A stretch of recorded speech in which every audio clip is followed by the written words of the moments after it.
Hello world, Frida Darcy and one Patricia O'Connor here, and we've been a little busy on the balcony. We're going to start off with carnage cam, and the carnage in this case being my living room. We're a little scattered, but it's okay. It's the kind of messes you make when you're doing good things. It is quite warm today.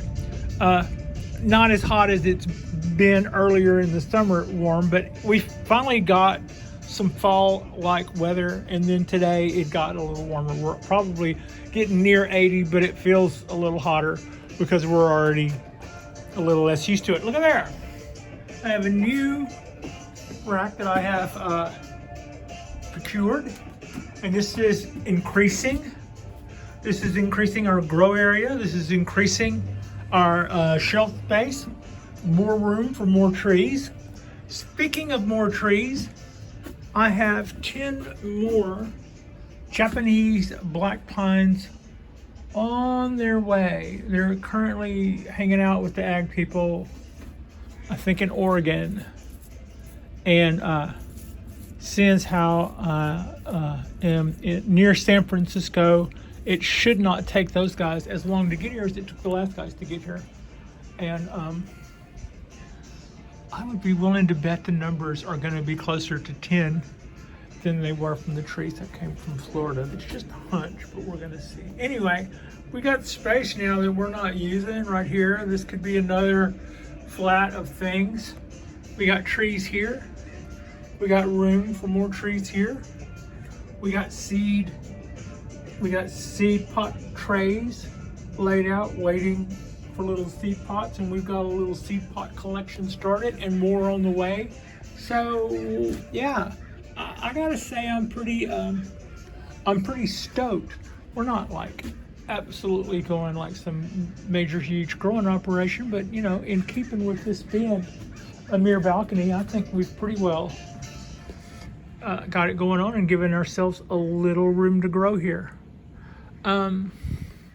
I took that table, the older one, and I slid it over, giving me room to take this guy in. In fact, if I clean up that corner back in the back that's piled with bamboo and wood and some of the perlite that poured out of my large lifetime supply of pearl, I can take this rack another 5 or 6 inches that way, making this little area in here a little bit bigger yet, without getting without falling in the dark anywhere. I think the bottom shelf, even with stuff up here, will still get pretty good light down there. I think this guy will probably get pretty good light too. And we've just given ourselves a lot of room to grow with more trees on the way to fill in those spaces.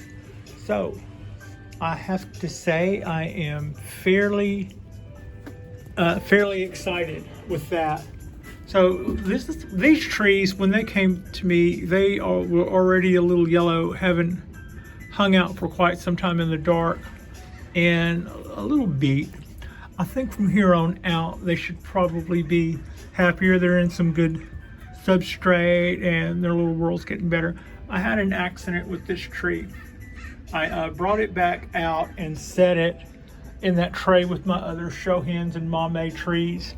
And I didn't realize it, but the rail on that pan comes up higher, and I tore this limb. It was pointed up and tore at the bottom, like at the armpit. So it had probably been like that for a while before I had noticed that damage had happened, because I set it in there at night, and then the next morning when I came out into water, I did that bend in it, and then I set the trees that I was playing with out in the tray, and the next morning when I came here to look at it, this was pointed up with the wire, and there was a huge rupture at the bottom of that limb. So we may lose it. The tree doesn't hinge on it. I'll be happy if we get to keep the tree. I'm really happy with the little bends that I put in it. Otherwise, whether we get to keep this or not, I'm just going to keep, that's not exactly where I wanted that limb to be either, but if we're going to save it, I just pushed it back down to close up the gap that I had torn open in it, and we're just going to see if it takes. If it doesn't, we'll cut it off, and I'll be okay with that too. It won't kill us. Not having that. There's another branch just behind it, just kind of hidden behind the trunk, that we can do stuff with if we want to. So yeah, also I have another little mame pot coming, or yeah, maybe a shohin pot, but it'll be, I'll have to wait and see. It might be more that size, but it's going to be another octagon shaped pot, and I got it from it's a Japanese pot, and it'll be here in a few days. So yeah, we have some stuff coming. We have 10 trees and another little mud pot coming. Actually, it's a glazed pot, but it's the same colors. It's about the same colors as an unglazed pot. In other words, it's got some brown and some rust colors in it. I think it's really pretty, and I think it would be okay for a pine. Normally, you don't see pines in blue glazed pots like this one. I see how I have that one in an unglazed pot, and I have the one behind it in an unglazed pot, and I have that guy in an unglazed pot. This guy came from Brussels in an unglazed pot. This guy came from an auction in an so that's not, that's a pretty common thing to put a pine tree in an unglazed pot. So now I've got one coming, I think maybe for this guy when it comes time to transplant. If not, I'll keep shopping around, and maybe one of these guys will be our next contender. Why am I putting these guys in the milk crates when I have all of these trays and these little tiny pots that would probably be better suited for trees that big? Because these are the ones that right now I'm going to let get bigger. If they want to do some, if they do, I'll probably let them grow a sacrifice branch and let them get thicker. These will be our guys that we'll let get a little bigger for a year or so. And these will be the ones that we're going to be playing with. And the ones that are coming in, we're going to just put in those pots and probably put a little bit of motion into, but we will not go totally nuts with them. And we can start putting wire to these guys anytime. I'm just going to let them settle in for a minute. And then whenever we feel like it, we can just grab a tree and some wire and start shaping trees. And I've been watching some more information. I'm learning a lot from my Japanese counterparts, and I think the bins that I'm starting to put in trees reflect that. I was kind of wondering when I saw that whether or not I had done that break in it by bending it, but I don't think I did. It would almost stand to reason because I went to town on the bend. So how is it I broke that limb just putting it back? And I caught that branch on here, and that's what bent it up, and it tore out here to the bottom. I might have done that. I might have done that when I was bending it, and then from that point on, it was just staying in place over the wire. But I don't think so. I think that happened when I set it down in there. When I set it down in there, it wasn't there. This tree was further back, and that one was in the corner, and it went right there, and I did that damage to it. So, yeah. That's what happens. But these are my little beet trees. These are our ones that, it's like you start off doing something, you have an idea to start off doing something, and you get the ball rolling, and then you see what it takes to keep that ball moving. And then from there, this is our humble start, and it's just going to get better, and we're just going to get better because of it.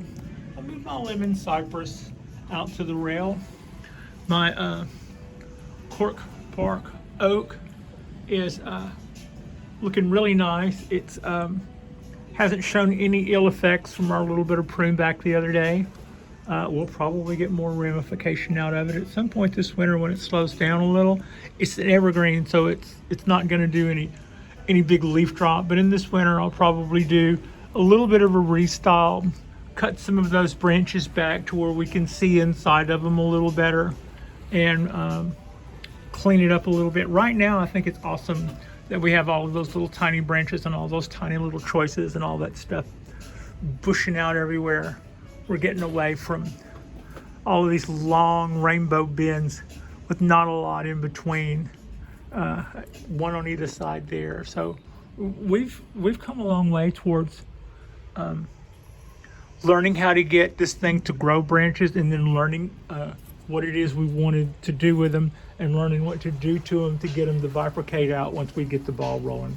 That's all what we learned this year, and it really just came down to feeding and giving them lots of food and water. Just giving them all the food and water they need, and that's what led to all that. And then trimming back the ends of the branches to release that auxin. And whenever we did that, we would in turn increase our branch choices by twofold. So that's how that looks because of that. I was just showing off the other day how the other oak, the California live oak. Now remember, we're looking at the back of this tree. I am letting some of these sprigs grow out a little bit. I'd like the base of the tree to fatten out a little. Normally I'm pinching that stuff off before now. We'll let it go for a couple of weeks and see if we can get a little bit more. You know, we have so much going on up here. I don't want to get reverse taper. If we let some branches come out down here, it's kind of like sacrifice stuff for a minute and let that base fatten up a little bit more. We want to make sure we keep all of our pieces in proportion. It's a nice base, and this tree has its back to us. We have a hollow feature that's just really, really, really pretty, about where you see all that stuff growing out. So yeah, we'll rotate the tree here in a couple of days. Well, actually what we'll do is we'll trim back some of this new growth. You see it's getting really elongated. We'll trim that back so that it can bifurcate off again if it wants to. Then we'll rotate the tree and do it again to the other side. And we'll be able to see that hollow feature in our tree better. Let's see. This was the bench that was here, and I moved it over there to a dead zone. It's kind of a dead zone. I don't think I would. It gets okay light. That could be trees, but I basically are using that shelf, the bottom shelf, and I guess the top shelf too if I want to keep it up off the ground and use it for storage. I need to clean up down there and get the world's biggest bag of vermiculite cleaned up. I've got an outpouring of vermiculite down there. I can scoop all that up and throw it in my this is helpful. Say you live in an apartment and you see everybody dragging their stuff out to their man pit or their table in the back garden or whatever. I don't have that. I have a cement bucket underneath my day bed, and you can barely see it if you're looking for it, and that's how I can do repotting. That's how I can repot things in a big way without just totally trashing my house. Now, moving that around with a bag of sand in it has gotten to be pretty hideous, but at least now I've got the shelf space. I can move some of that stuff in here. I don't need 50-pound sandbag in my cement bucket. Now, that's got a lot of used soil. Like every time I dug up something in the yard and it died, it got dumped out there. Some of that stuff barely got used. I could probably sift through the inch or 2 inches of soil that's in the bottom of that and still get some pretty good substrate. But at the end of the day, I've kind of started using it a little bit of storage. That's another seed tray. I should take that out now. But this has been a big lifesaver. I originally bought this to keep that cypress tree in. It was in one that was half this big, and it was had UV damage and was having a hard time staying together. Like when it got brought up here from the truck, it almost came apart, so I knew I was going to repot it at some point. We were almost 9 months away from the perfect potting time for this tree, so I bought that thinking that it would hang out in that for 9 months. And then I still had these trees, and I decided I didn't want all of those buckets and all of that stuff hanging out here on my balcony not being what you see here. So I broke the rules by 9 months and slip potted all of that you see in there, totally making that cement bucket non-necessary as a planter, which means now I have that to do all of my other planting, which is pretty cool. I bet these will fit in there. A friend of mine at work, Kelly, is in charge of our garden department.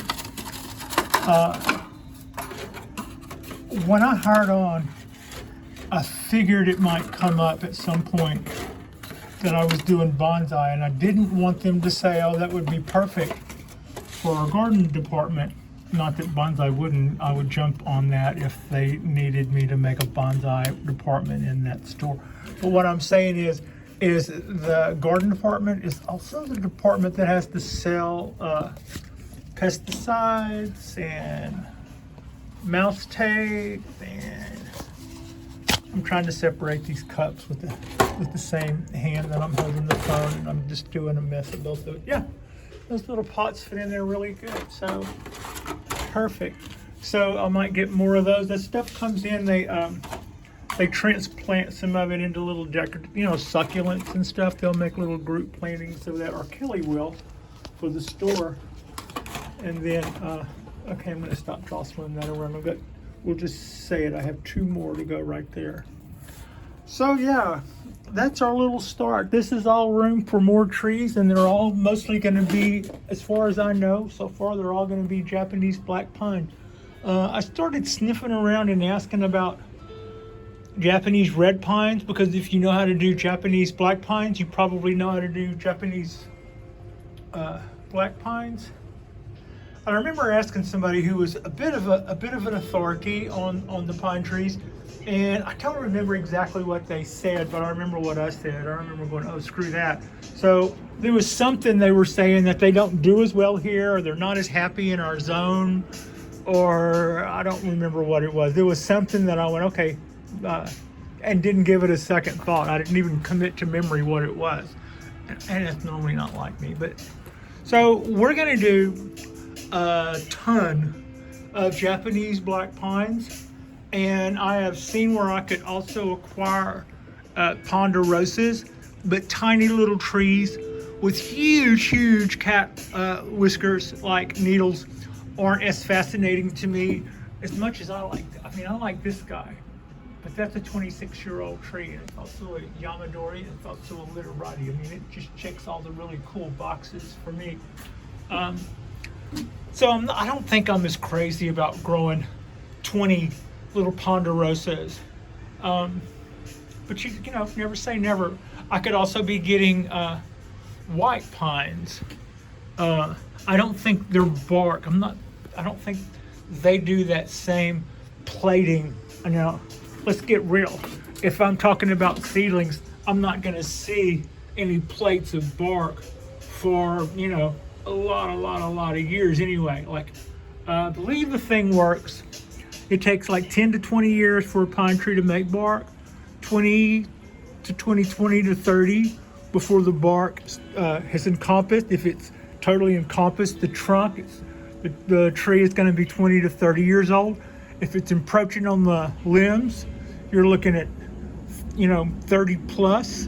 If the limbs are all completely covered in bark, like these guys are, you're looking at 50 plus.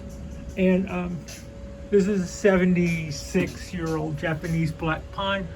It's a cork bark black pine. Those are rare, and that's the enormous amount of plating you can see. This one, however, was grafted. The graft, I believe, is right here. This is where the tree was grafted. And when it comes to pine trees, the money is in the bark. If you mess around and break off the bark, you're taking hundreds of dollars off your tree. So I was a little surprised the other day when I saw somebody putting raffia on a pine tree that had a lot of bark on it. Normally, you would use raffia to try to protect the tree while you're going to do some pretty heavy bending and stuff, and that will protect like the cambium layer or something like that, right? Or just give it some more structure. But at the same time, if you're putting all of those tight binds on bark, you're just tearing that stuff up. So I have seen people take trees like my little literati pine here, and they would maybe run a long piece of wire the length of it, not even wrap it, just run it on the back side and use raffia as tape, and tape strands of it to key places to hold it still while they then go through and then wrap the whole tree. They didn't wrap the tree in wire, and they're not going to have any wire scars from that, right? But they did connect the wire to the trunk of the tree, and then they cover that with raffia. It doesn't have that type of plating and bark, so you wouldn't be doing damage to something that it doesn't have. And that is what you see people doing.